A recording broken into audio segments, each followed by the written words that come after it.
Marathi daily news 9 August क्रांती दिनानिमित्त हुतात्मा बाबू गेनू स्मारक महाळुंगे पडवळ तालुका आंबेगाव येथे सहकार मंत्री दिलीप वळसे पाटील यांच्या हस्ते ध्वजारोहण आणि स्वातंत्र्य चळवळीतील हुतात्म्यांना पुष्पचक्र अर्पण करत अभिवादन करण्यात आले। तसेच राष्ट्रवादी काँग्रेस शरदचंद्र पवार पक्षाचे प्रदेशाध्यक्ष जयंत पाटील, खासदार डॉक्टर अमोल कोल्हे, रोहिणी खडसे, माजी गृहमंत्री अनिल देशमुख, देवदत्त निकम यांनी हुतात्मा बाबू गेन यांच्या स्मारकास भेट देत अभिवादन केले।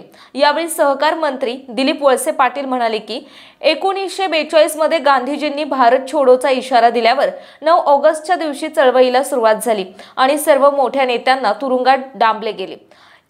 सर्व देशात चळवळीचे वातावरण निर्माण झाले आणि सर्वदूर आंदोलकांचा जनसागर लोटला। या आंदोलनामध्ये समाजातील प्रत्येक घटकातील नागरिकांनी भाग घेतला। विद्यार्थी, शेतकरी, कामगार, महिला या आधी झालेल्या आंदोलनामध्ये समर्थकांचा एवढा मोठा जनसागर कधीच लोटला नव्हता। या आंदोलनाद्वारेच भारताची स्वातंत्र्याच्या दिशेने सुरुवात झाली आणि 1947 मध्ये याच देशाने भारताने स्वातंत्र्य प्राप्त केले। या दिवसाचे औचित्य साधूनच आपण आपल्या तालुक्याचे वीर हुतात्मा बाबू गेनू यांच्या आठवणींना उजाळा देण्याचा निश्चय केला। आपल्या तालुक्यात हुतात्मा बाबू गेनू यांचे महाळुंगे पडवळ हे जन्मस्थळ असल्याने त्यांच्या रूपात एक इतिहास पुरुष होऊन गेले। महात्मा गांधी यांनी सुरू केलेल्या स्वदेशी आंदोलनात त्यांनी मोलाची कामगिरी बजावली।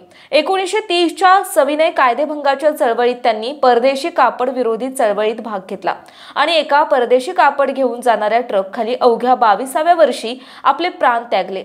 देशाच्या स्वातंत्र्य लढ्यातील पहिले क्रांतिकारी हुतात्मा म्हणून त्यांची नोंद आहे। या प्रसंगी प्रांताधिकारी गोविंद शिंदे, तहसीलदार संजय नागटिळ, गटविकास अधिकारी श्रीमती कोल्हे, भीमाशंकर सहकारी साखर कारखान्याचे अध्यक्ष बाळासाहेब बेंडे, पूर्वा वळसे पाटील, रमेश खिलारी, डॉक्टर सुदाम खिलारी, अक्षदा शिंदे, टेमगिरे, बाजीराव बारवे, किसनराव सईद, अजय आवटे, सरपंच सुजाताताई चासकर, उपसरपंच विकास पडवळ, दीपक चासकर, वामनराव जाधव, नवनाथ जंबूकर, डी.के. चासकर, याकूबबाई इनामदार, प्रदीप डोके, प्रभाकर पडवळ, जयश्रीताई थिटे, बाबाजी चासकर, मुकुंद बारवे, गणेश आवटे, टी.जी. पडवळ, राजन पडवळ, गणपत पडवळ, दत्तात्रय आवटे, विजय आवटे, शिक्षक वर्ग, विद्यार्थी, अधिकारी आणि कर्मचारी यांच्यासह मोठ्या संख्येने ग्रामस्थ उपस्थित होते।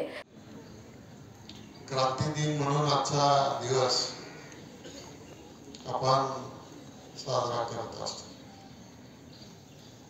या निमित्तानं माळुंगेकरांची जबाबदारी जास्त याच्यासाठी आहे की जरी आपल्याला स्वातंत्र्य 1947 ला जरी मिळालेलं असलं तरी आपली महाराष्ट्राची विधानसभा 1937 ला अस्तित्वात आली आणि आपल्याच गावचे सुपुत्र कैलासवासी अण्णासाहेब आवटे हे पुणे जिल्हा लोकल बोर्डाचे जवळजवळ 12 वर्ष अध्यक्ष त्या ठिकाणी। पुणे जिल्हा शिक्षण मंडळ नावाची जी संस्था आहे ती संस्था स्वर्गीय अण्णासाहेबांनी त्या ठिकाणी स्थापन केली, चालवली। आज त्याचा व्याप फार मोठा झालेला आहे आणि विस्तार मोठा झालेला आहे आणि नंतर 52 साली आदरणीय अण्णासाहेब आवटे या तालुक्यातून विधानसभेच्या निवडणुकीमध्ये विधानसभेवर निवडून गेले आणि या तालुक्याचे पहिले आमदार म्हणून माननीय अण्णासाहेब आवटे यांनी वर घोषवलं।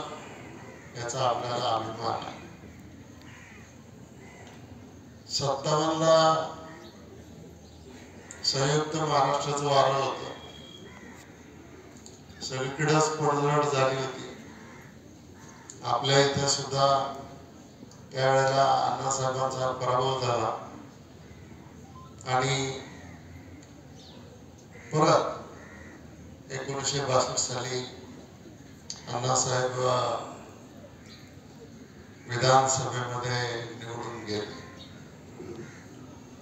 दरम्यानच्या काळात त्यांचं देहावसन झालं आणि सगळ्या तालुक्यातल्या लोकांनी ठरवलं की अण्णासाहेबांच्या पत्नी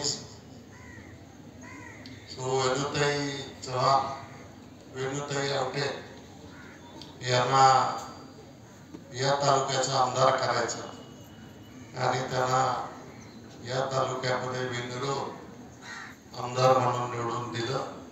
त्यांनी 67 पर्यंत ते काम केलं आणि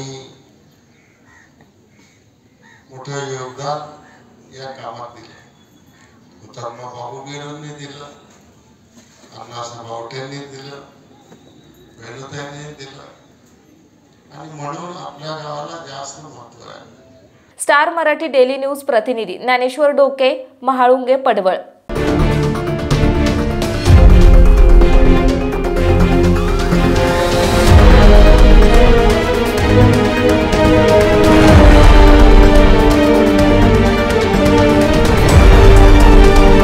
स्टार मराठी डेली न्यूज